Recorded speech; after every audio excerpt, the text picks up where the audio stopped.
The restaurant shimmered beneath the soft glow of golden chandeliers, every note of jazz curling through the air like silk. Emma sat alone, her hands folded awkwardly around her phone, pretending to scroll while her heart raced.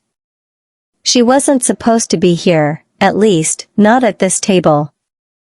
But in her nervousness, she hadn't noticed the small reserved sign beside the elegant wine glass, nor the faint scent of something expensive and unfamiliar lingering in the air. She just needed a place to sit, to breathe, to steady the thoughts that had been chasing her all day. A waitress approached with graceful precision and set down a crystal glass filled with deep red wine.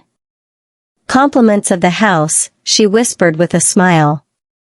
Emma blinked, startled but too shy to correct her.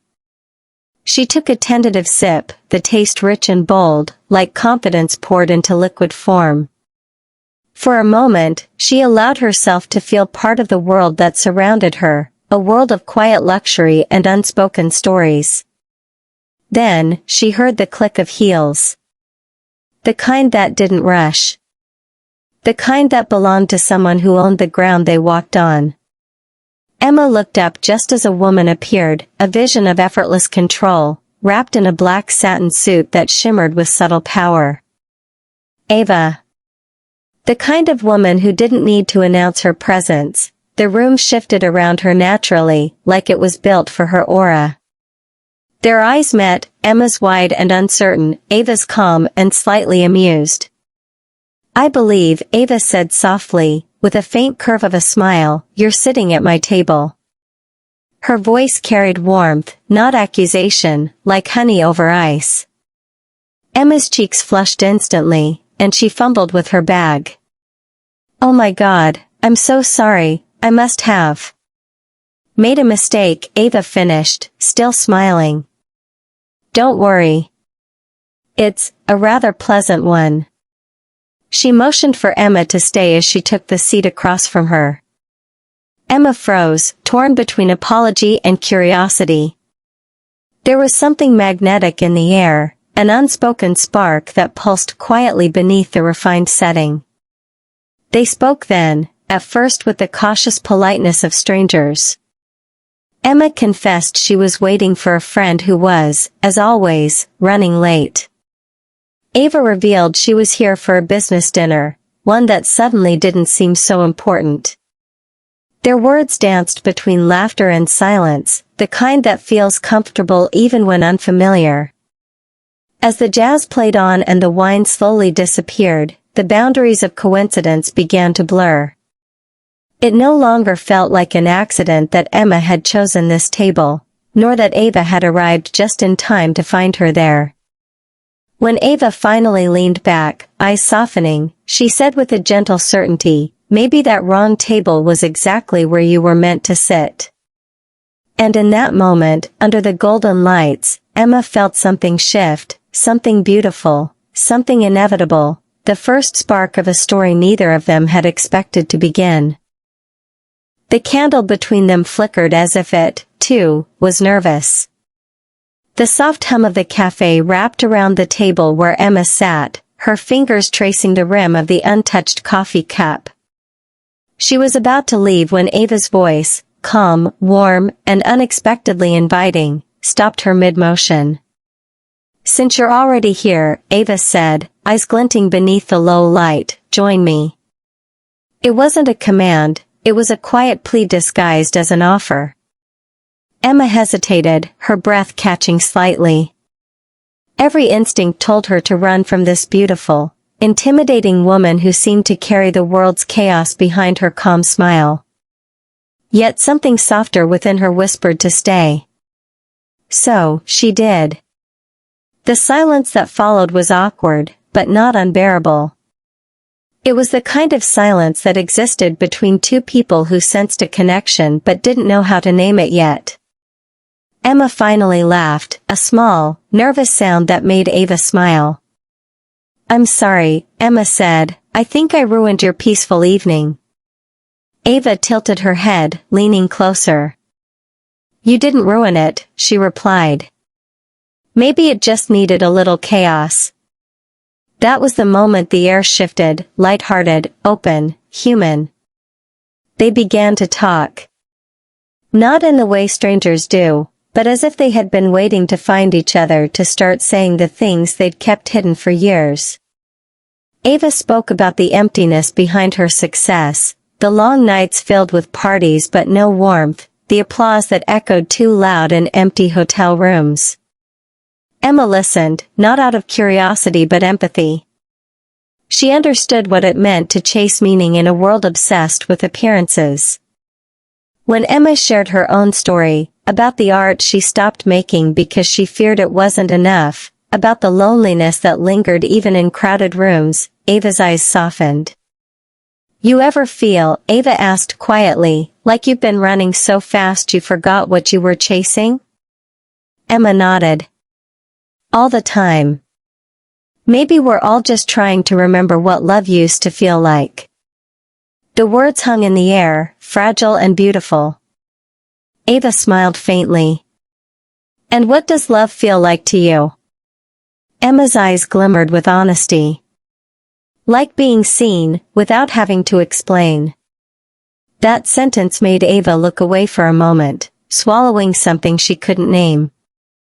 The candlelight painted their faces in gold, and between laughter and long pauses, something unspoken began to bloom, not love, not yet, but the quiet recognition of possibility. By the time they realized the cafe was closing, neither wanted to leave. Ava looked at Emma, and for the first time in a long while, she didn't feel powerful, she felt real. Emma smiled softly, gathering her bag. "Maybe some conversations aren't planned," she said. Ava's gaze lingered. "Maybe the best ones never are." And as they stepped into the cool night, both carried something new, the warmth of being understood. The night had draped the city in its quiet elegance, the kind that made every sound softer, every breath more meaningful. On the rooftop terrace, the soft hum of traffic below mingled with the whisper of the wind brushing through Ava's hair. The city lights shimmered like scattered stars, but Emma couldn't take her eyes off the glow on Ava's face, the kind of glow that came not from the lights but from something deeper, something unguarded. For the first time that night, Ava wasn't the composed, confident woman everyone admired. She was just Ava, real, imperfect, and human. Ava leaned against the railing, her gaze lost in the blur of the skyline. "You ever feel like you're performing all the time?" she asked, her voice fragile, barely audible against the wind. "Like every smile, every word, is part of a script you didn't write?" Emma stayed silent, her heart tightening as she watched Ava's walls begin to crumble. She understood that kind of loneliness, the exhaustion of always pretending to be fine when the truth ached beneath the surface. "I built this life," Ava continued, her voice trembling, "a career, respect, control, but somewhere along the way, I lost the part of me that feels." Her confession lingered in the air, raw and honest. Emma stepped closer, her presence a quiet comfort. "Maybe you didn't lose it," she whispered softly. "Maybe you just forgot where you left it." Ava looked up, her eyes shimmering, and in that moment, the city disappeared.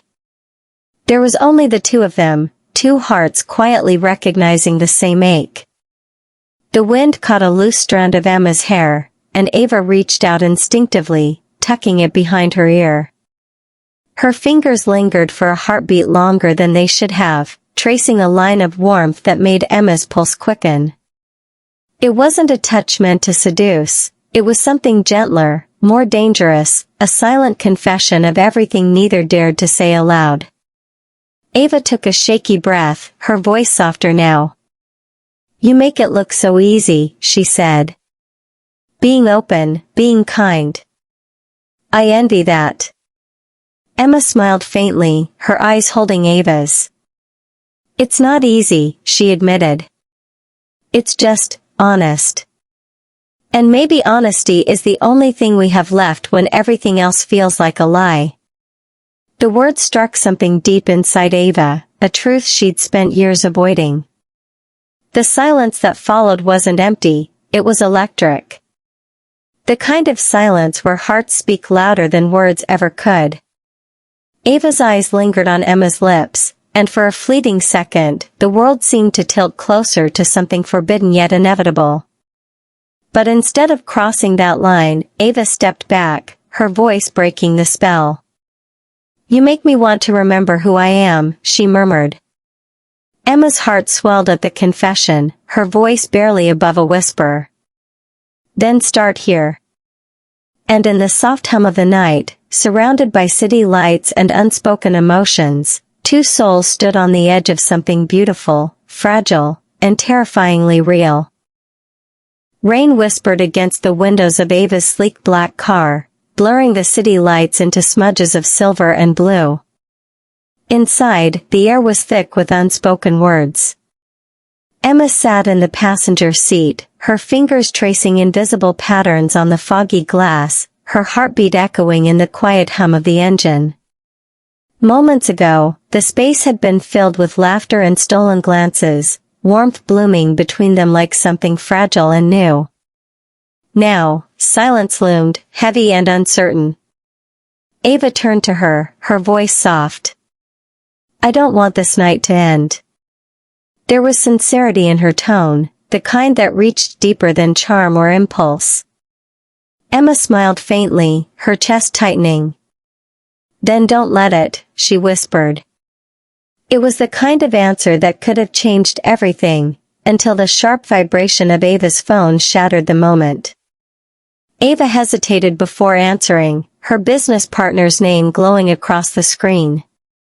The voice on the other end was loud enough for Emma to catch fragments. "The investors are asking questions. Your fiancé is worried. This relationship can ruin you, Ava." Emma froze, her smile fading into disbelief. "Fiancé?" The word felt like glass cracking beneath her feet. She turned toward the window, her reflection pale and trembling against the storm outside. Ava's voice faltered, her confident tone breaking under the weight of guilt. "It's not what you think," she said quickly after ending the call. But Emma was already reaching for the door handle, her heart pounding with a mix of fury and ache. "Then tell me what it is," she demanded, her voice barely steady. "Tell me that I'm not just some rebellion against the life you're too afraid to leave." The question sliced through the car like lightning. Ava opened her mouth, but no words came, only silence and the sound of rain striking harder against the windshield. Her eyes glistened, torn between the woman she was supposed to be and the one Emma made her want to become. "Emma, please," she murmured, her voice trembling with something close to desperation. "It's complicated." Emma let out a bitter laugh, one soaked in pain. "It always is for people like you," she said quietly. "You love until it threatens your comfort, and then you run." She pushed open the car door, rain rushing in like a cold truth.